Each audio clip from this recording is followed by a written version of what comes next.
tardes a todos. Voy a presentar un artículo donde analizo los efectos de la dolarización espontánea y oficial en América Latina.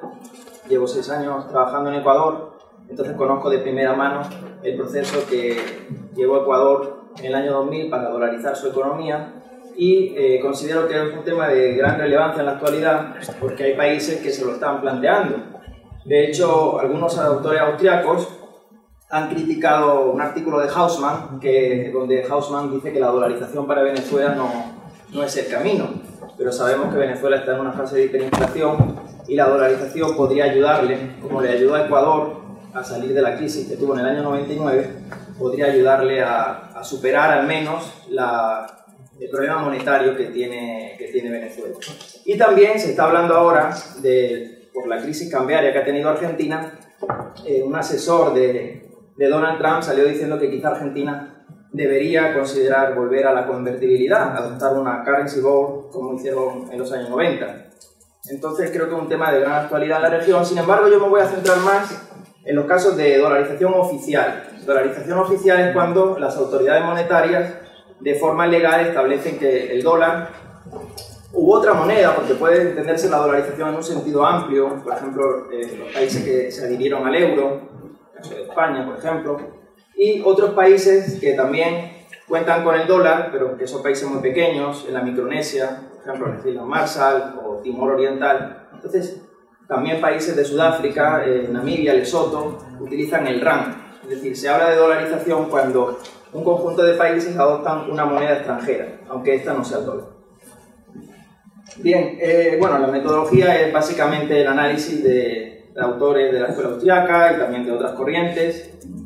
Y vamos a pasar a la parte más importante. Yo presento una tabla de lo que se podría considerar el sistema financiero ideal desde la perspectiva austriaca.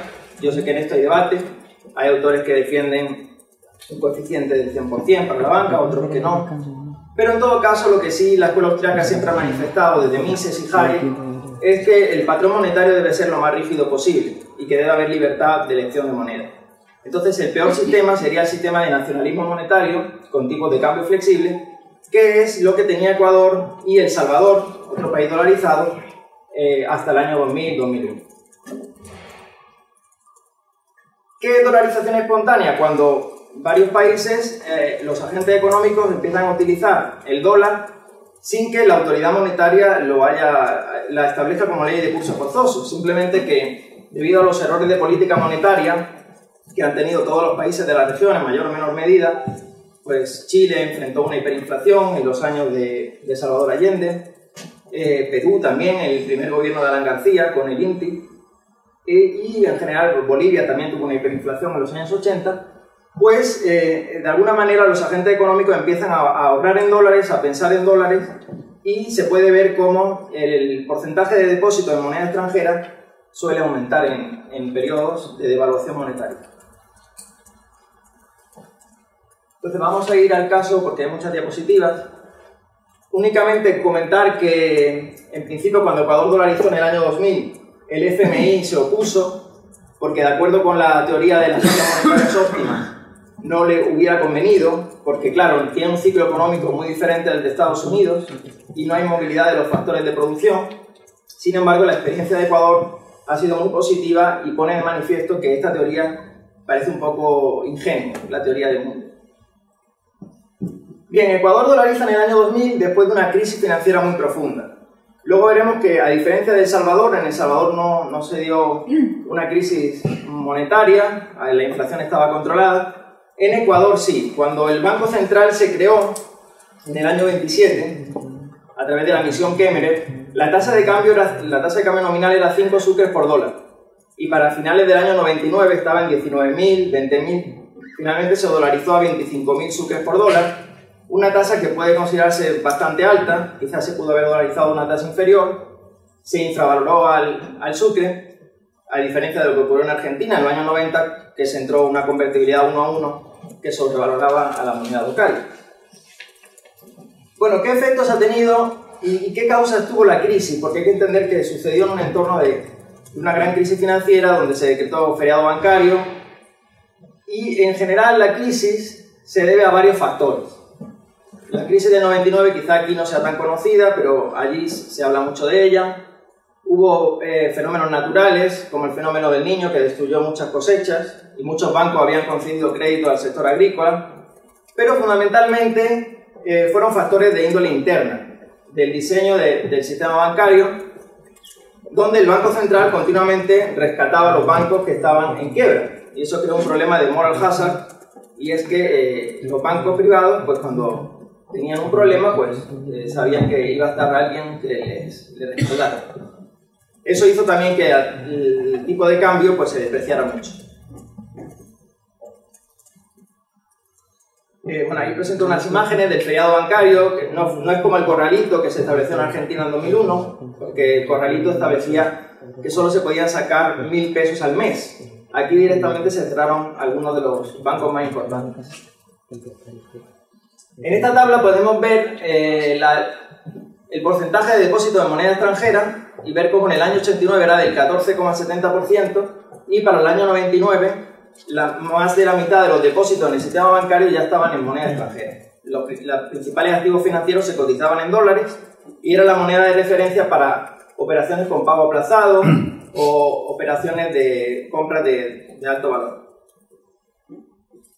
Bien, primer efecto de la dolarización, que la inflación se contuvo inmediatamente. De hecho, la dolarización ayudó mucho al país a salir de la crisis. Hubo un periodo de ajuste de precios relativos, pero actualmente, de hecho, Ecuador lleva 11 meses de deflación. Entonces es un país con una estabilidad monetaria bastante grande. Las tasas de interés se redujeron del 200% al 20%, la tasa de interés interbancaria, porque se había eliminado el riesgo cambiario. Entonces sabemos que el tipo de interés está en función de la tasa de preferencia social, pero también de factores como el riesgo empresarial o el poder adquisitivo de la moneda. Entonces, esa reducción de tipos de interés se debe a eso. De todas formas, siguen siendo muy altas si las comparamos con otros países dolarizados como Panamá.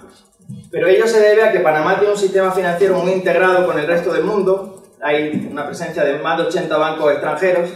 En Ecuador solo está Citibank, prácticamente, y es un oligopolio cerrado donde no hay mucha competencia.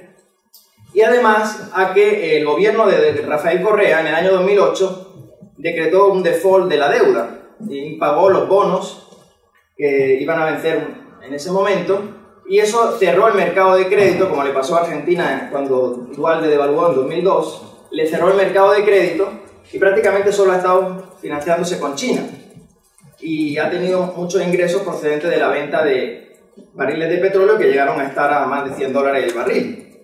Y eso hizo que el gobierno de Rafael Correa pudiera gastar mucho, aumentó mucho el gasto público, creó una sensación de euforia económica, pero se ha visto que esa situación no se puede sostener cuando a partir de 2014 los precios de las commodities empezaron a caer. Ahí presento el diferencial de tasas de interés con Panamá. La deuda pública ya supera el límite constitucional, hay un límite del 40% sobre el PIB, pero actualmente está en torno al 48%. A nosotros puede no parecernos muy alta comparado con los países europeos, pero para Ecuador es una deuda muy alta, teniendo en cuenta la productividad de la economía.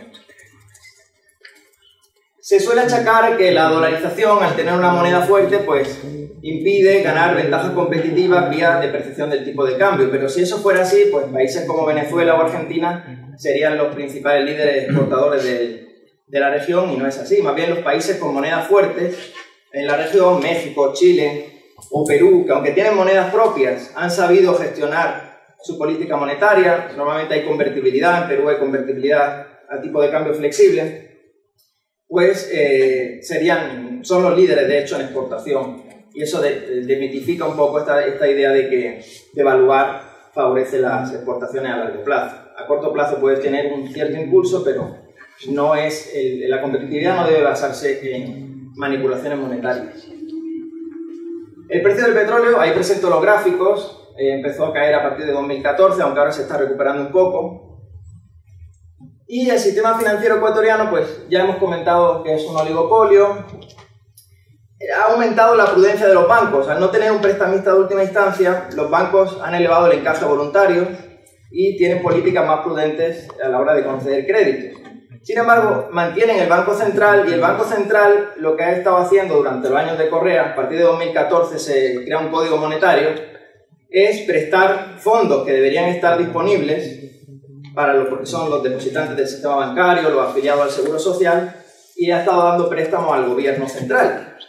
Ahora se va a prohibir eso, lo cual es muy positivo porque eso creó muchas distorsiones y genera problemas de liquidez en el sistema financiero.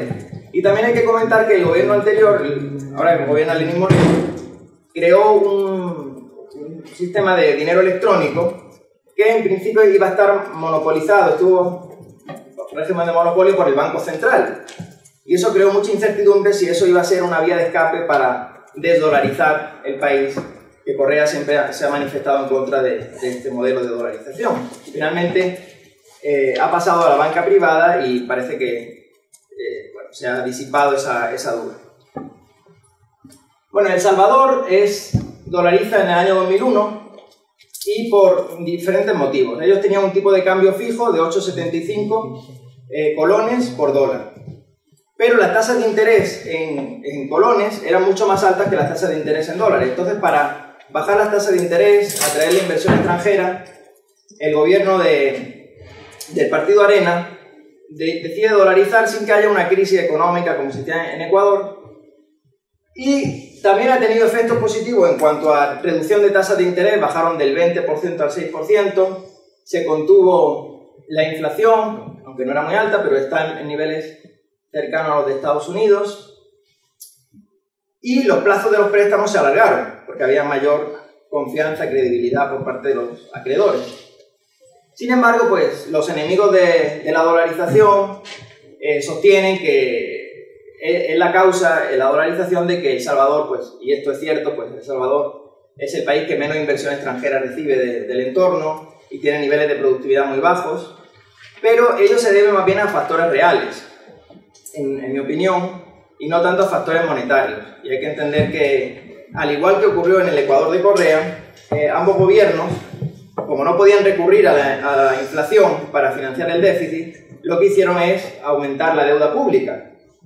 Entonces, El Salvador tiene una deuda pública del 60% del PIB, un déficit fiscal muy, muy elevado, y eso hace, en mi opinión, junto con los problemas de inseguridad ciudadana que tiene el país y la rigidez del mercado laboral, pues que El Salvador no termine de despegar. He presentado el porcentaje de deuda pública. Es un país que suele tener remesas muy altas porque tuvo una guerra civil y mucha gente se fue a Estados Unidos y envían remesas al país. En Ecuador también ocurrió mucho porque al principio muchos emigraron y vinieron a España, precisamente a Italia, a Estados Unidos, y el nivel de remesa en Ecuador ha ido bajando. Y hay autores, por ejemplo, Andrew Swiston, que calcula que entre 2001 y 2009 el ahorro financiero por menores tasas de interés estuvo en torno a los 3.000 millones de dólares, tanto para el sector privado como el público. Y que eso compensa la pérdida del señoriaje, que siempre se alude con que no conviene dolarizar porque se pierde el señoriaje. Hay que decir que el principal autor de este tipo de... Yo recomiendo Manuel Heinz, que fue el arquitecto de la dolarización en El Salvador, y tiene un libro muy interesante sobre dolarización en general. Y luego Panamá, que se independiza en 1903 de la Gran Colombia, al año siguiente en su constitución establece que no va a haber leyes de curso legal, de curso forzoso, entonces ellos tienen el balboa, pero es equiparable al dólar, y solo son monedas fraccionarias, los billetes son de dólar. Una economía vinculada al canal, pero también muy diversificada, con una inflación muy baja. Ellos están dolarizados de manera natural, aunque se admite la presencia de otra moneda, por supuesto. Cuando ha habido crisis económica en Panamá, por ejemplo en los años 70 con la crisis del petróleo, o en el 89 cuando Estados Unidos invadió Panamá por el tema del general Noriega, ellos han tenido varias crisis económicas, déficits fiscales, pero nunca una crisis cambiaria porque están dolarizados. Entonces los agentes económicos no retiran su dinero para trasladarlo a otra moneda, sino simplemente si desconfían de un banco lo trasladan a otro banco. Hay una gran presencia de bancos extranjeros. Las casas matrices actúan como bancos centrales que suministran liquidez. Y cuando hay una crisis optan por la deflación interna, es decir, por un ajuste de precios relativos entre bienes transables y no transables, y no por una devaluación. Entonces, como ha explicado Juan Ramón Rayo en otras ocasiones, es mejor la deflación interna que hizo Estonia, por ejemplo, después de la crisis de 2008, que la devaluación por la que sería la salida fácil que hubiéramos adoptado aquí si tuviéramos la peseta. Y bueno, ese cuadro, que no se ve muy bien, pero resume la experiencia de cada país: Ecuador, El Salvador, Panamá, también Argentina. No me va a dar tiempo a hablar de eso, pero en el caso de Argentina pues también creo que es interesante si luego surge alguna pregunta, aunque hay argentinos por aquí que seguro que saben más que yo. Así que muchas gracias.